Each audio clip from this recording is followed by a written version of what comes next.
Jangan kaget, pemerintah mengangkat buzzer, dibiayai oleh negara, diambilkan dari APBN, ya kan? Jadi contoh Ade Armando,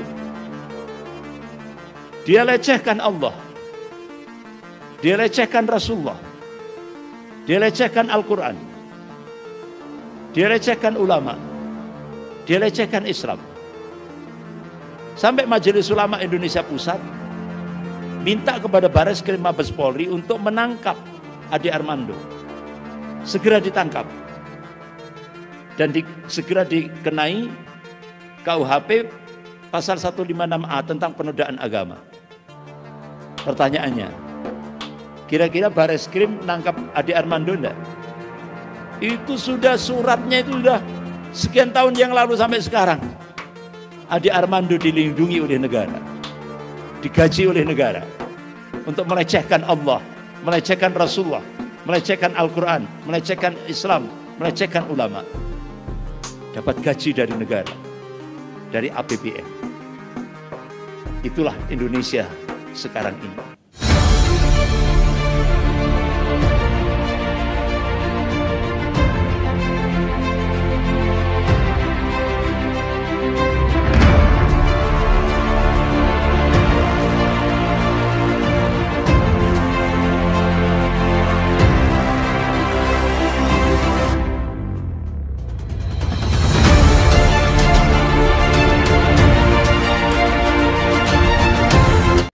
Sahabat HSF yang dirahmati Allah Subhanahu wa taala, insyaallah kita akan lanjutkan pembahasan kita dengan Bapak M. Rizal Fadilah. Pada kesempatan ini kita akan membahas tentang gejolak yang terjadi di kalangan elit. Terutamanya ada tulisan Bapak M. Rizal Fadilah tentang para buzzer. Nah, para buzzer ini. Mungkin ini Bapak sedikit menjelaskan yang dimaksud buzzer-buzzer itu. Buzzer itu artinya suara mendengung ya, gitu. Pendengung. Corong nih. Pendengung. Oh, ya. Pendengung ya. Itu buzzer serangga. Gitu. Iya. Itu kan suara serangga semua. Nah, ini menggaungkan gitu satu kebijakan gitu kan sehingga terdengar. Iya. Gitu kan. Walaupun bising, memang buzzer ini tugasnya bikin bising. Gitu kan sesuai dengan bisingnya mungkin mengganggu kepada kebenaran. Ya, pokoknya asal rame juga kebenaran dikaburkan. Gitu kan. Setiap ada suara kebenaran dia lawan gitu kan dengan suara-suaranya, kemudian rame gitu kan. Seterusnya ketika dia punya masalah hukum karena buzzer itu adalah pendengung istana, ya pasti kan diproteksi, dilindungi. Makanya jarang buzzer-buzzer yang melanggar hukum, menghina, menista, membuat ujaran kebencian yang diproses. Itu berbeda dengan lawan-lawan politik atau masyarakat gitu yang melakukannya. Jadi buzzer itu begitu, Pak. Iya.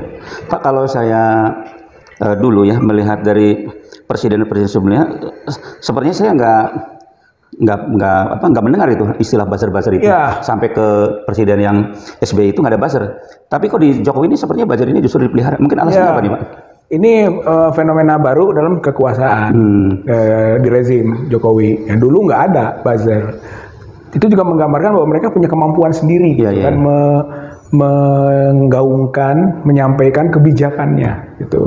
Seperti presiden-presiden terdahulu lah, berani gitu kebijakannya. Nggak perlu pakai mediator. Nah, kalau ini kemampuan baik mengambil kebijakan maupun menyuarakan kebijakan itu gitu kan sehingga bisa diterima oleh masyarakat gitu, atau menangkal juga pandangan-pandangan masyarakat. Nggak mampu, karena tidak mampu dia butuh komunitas tertentu gitu. Nah, komunitas itu adalah buzzer itu yang agak nyaring suaranya, tapi ada yang agak lunak, soft, itu influencer. Gitu ya. Buzzer influencer ini memang fenomena di pemerintahannya Jokowi. Influencer itu mungkin lebih ilmiah sedikit ya. Influencer itu kelompok sendiri.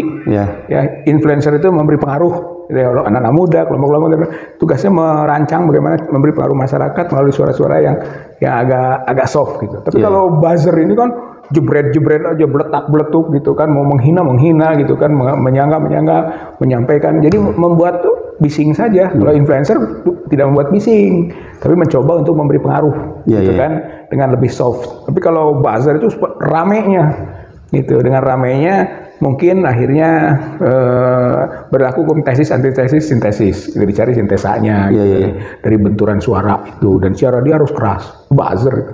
Nah, tapi memang peliharaan, dari itu biaya negara sayangnya kan. Harusnya kalau kepentingan istana, kepentingan pribadi misalnya, ya biayanya pribadi, tapi ini enggak, biaya negara untuk memberi racun, ya, meracuni masyarakat dengan suara-suara bisingnya.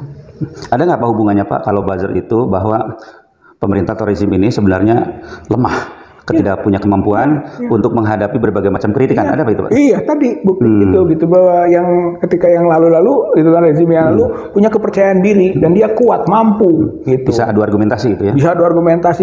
Kalau ini lemah, coba aja lihat diplomasi lemah gitu kan, cara menyampaikan informasi, kebijakan lemah gitu kan. Bahkan bukan hanya lemah saja, tidak mampu, bohong kan begitu. Jadi sampaikan sekarang, besok berubah gitu, atau pagi A, sore udah B, terus gitu kan, menunjukkan bahwa dia tidak kapabel, tidak punya kapasitas untuk memimpin gitu. Jadi rezim ini rezim lemah, rezim tidak mampu, baik presidennya maupun kabinetnya. Coba aja lihat, Bapak akan susah melihat mana kabinet, anggota kabinet yang berprestasi. Semuanya kalau sebut hampir tidak ada yang berprestasi gitu pada bidangnya, nggak ada yang menonjol lah. Itu memberi gambaran tentang dirjennya dan presiden. Pak, kalau misalkan rezim itu sebenarnya kuat, punya landasan di dalam melakukan suatu keputusan atau kebijakan, sebenarnya kan bisa di semacam adu argumentasi. Tetapi yang selama rezim Jokowi ini itu sepertinya tidak pernah terjadi. Termasuk yang saya prihatin itu Pak, itu di kampus-kampus Pak. Di kampus-kampus juga itu sepertinya kemampuan intelektual itu tidak dihargai seperti itu. Iya Pak, karena memang kan ini rezim oligarki ya. Oligarki itu oligarki politik dan oligarki ekonomi gitu. Jadi duit yang dia mainkan gitu kan, pragmatisme gitu yang dia pompakan, termasuk masuk ke ruang kampus.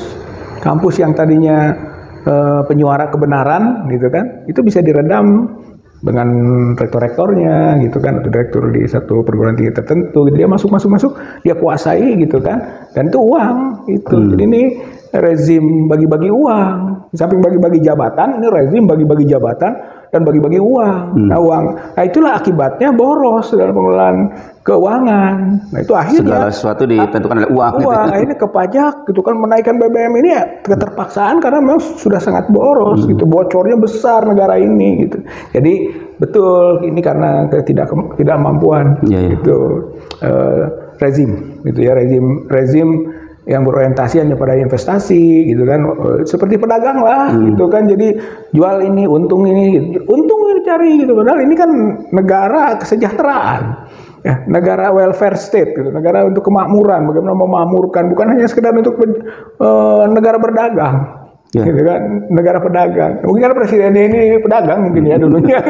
Jadi membawa ke ruang yang dihitung hanya masalah untung aja. Jadi dari bahan baku diolah, dijual gitu kan, ada untungnya gitu. Hanya begitu ya, sampai bahasa aneh, jalan tol dijual. Orang mah justru untuk hal-hal yang kepentingan umum gitu kan, itu dikelola oleh negara untuk besar-besar kepentingan masyarakat, kepentingan umum kan, kesejahteraan umum gitu.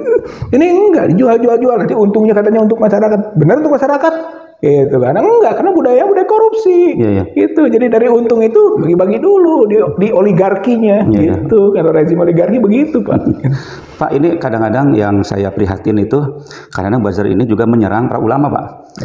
Ini seperti yang dulu waktu kasus manipulasi cat mesum itu Pak. Itu kan oleh buzzer itu seperti digoreng, seperti ini kan itu. Ini yang kadang-kadang justru melawan kebenaran itu.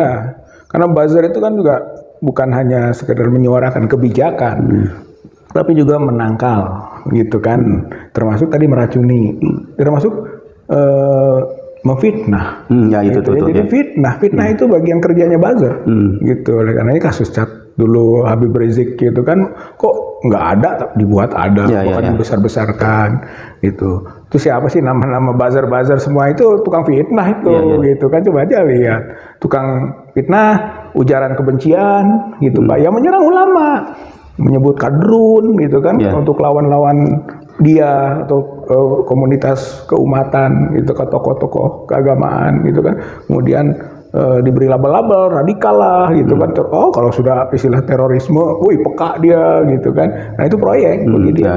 Itu justru motifnya uang ya Bu ya. Motifnya uang gitu bagi dia gitu kan. Tapi bagi pengambil kebijakan ini alat, untuk mengamankan kekuasaan. Mengamankan kekuasaan dan kebijakan yang ujung-ujungnya mengamankan uang juga. Makanya dia nggak rugi, nggak merasa rugi lah mengeluarkan uang gitu. Toh masuk lagi uang lagi. Hanya uangnya uang haram itu, gitu. Uang gasus, uang seperti itulah gitu ya. Uang pencucian uang. Pak, seperti yang tulisan Bapak itu bahwa buzzer siap-siap babak belur, maksudnya apa Pak? Ya, gambarannya ada Armando lah. Gampang, ada Armando sebagai buzzer babak belur kan, dipukulin, ditelanjangin gitu lah. Yang lain siap-siap gitu. Yang lain siap-siap. Nah, tapi itu bahasa simbolik. Oh iya, simbolik gitu. Sebenarnya kalau kekuasaan presiden sudah menjelang akhir, gitu ya, dia sudah sibuk dengan bagaimana sih cara mengakhiri, gitu kan, dan nggak pernah ketemu jalannya, gitu ya. Kemudian dia sudah kesulitan dalam konteks anggaran negara ini gitu kan, sampai BBM dinaikkan, jangankan istilahnya gitu kan bisa mengatasi dan membayar yang rutin-rutin gitu kan, itu harus dia lakukan itu. Harus lagi dia membayar buzzer, nggak mungkin buzzer ini nggak akan terbayar sebentar lagi juga gitu. Makanya siap-siap, karena buzzer itu hanya hidup kalau disuplai. Kalau suplainya nggak ada, mati. Gitu. Makanya nggak bersuara gitu. Bersuara. Makanya akan babak belur. Ya, belum ada isu-isu gitu kan soal Erick Thohir gitu kan. Kemudian ada keterkaitan dana korupsi juga masuk ke buzzer-buzzer gitu kan. Sehingga mulai dibongkar-bongkar. Jadi nggak diproteksi lagi nanti gitu kan. Terlalu capek dia memproteksi buzzer, membiayai buzzer terlalu mahal gitu kan, memproteksi buzzer terlalu capek. Akhirnya dia lepas buzzer itu. Kemungkinan yang pertama dilepas buzzer, yang kedua mungkin nanti kan rontok anggota-anggota kabinet yang kuat. Nah, ini nggak kuat juga sih anggota kabinet, ada yang mulai loncat-loncat gitu dan keluar. Nah, jadi itu tanda-tanda. Maka buzzer itu lingkaran luar gitu. Jadi sampah-sampah yang ada di luar yang akan cepat dibuang. Gitu. Pak, ini kalau saya baca itu KPK itu sedang membidik Ade Armando. Ini sekedar untuk menghibur masyarakat atau memang ada gini Pak, tanda-tanda memang tadi Pak, tanda-tanda memang sebenarnya buzzer itu sekarang sedang mau babak belur itu Pak? Iya, itu memang perlu pendalaman gitu kan, kajian lebih jauh tentang baik rembetannya Ade Armando ke buzzer yang lain, gitu. Atau Armandonya sendiri gitu kan, akankah itu menjadi awalan gitu kan dari satu proses matinya buzzer gitu kan. Itu tadi sebetulnya karena sudah tidak lagi bisa memproteksi, tidak lagi bisa membiayai gitu kan, maka dibuang gitu. Mungkin bagi dia daripada busuk semua gitu kan, dari kondisi bagian busuk yang busuk semua, amputasi gitu. Amputasi dipotong. Jadi fenomena atau isu lah katakanlah yang muncul soal Ade Armando gitu kan, yang dikejar juga dalam konteks korupsi oleh KPK dan seterusnya, saya kira itu bagian dari babak belurnya.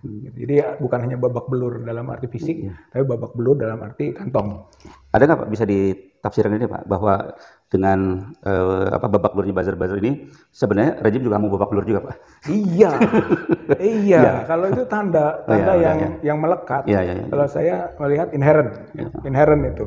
Jadi kalau ini buzzer dibuang-buang itu nanti itu buruk-buruknya anggota kabinet, pecah-pecah di dalam antara satu anggota kabinet yang lain, saling serang menyerang. Udah ujungnya ya ini ke atas. Jadi memang ini gambaran. Menurut saya setuju gitu. Itu gambaran bahwa buzzer babak belur, sebenarnya kabinet juga babak belur dan presidennya babak belur. Jadi artinya gini Pak, wacana atau ambisi 3 periode sebenarnya itu cuma khayalan ya Pak ya? Yang mana Pak? 3 periode? Dengan tiga periode itu Pak? Ya itu mah sudah orang sekarat Pak.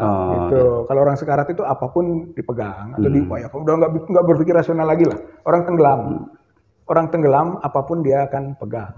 Gitu. Dia akan mencoba memegang apa saja. Nah termasuk tadi 3 periode nih gitu yang bisa kita pakai untuk kita pegangan. Tapi itu bullshit, nggak mungkin. Karena jelas itu melanggar konstitusi. Yang kedua, dia tidak punya kapasitas, gitu kan. Dan lagi rakyat itu kan yang dimaksud rakyat yang mana gitu kan. Ketika dia ada musyawarah rakyat mana? Rakyat bayaran itu Pak, rakyat yang di manage gitu kan. Kemudian membuat alternatif tapi nomor satunya tetap Jokowi, gitu kan. Itu sebetulnya permainan-permainan yang anak TK bisa baca, gitu. Permainan itu tidak bermutu, gitu. Dan ketika itu bicara musyawarah rakyat sebagai ajang demokrasi, itu bukan demokrasi, itu mobilisasi, itu mobokrasi.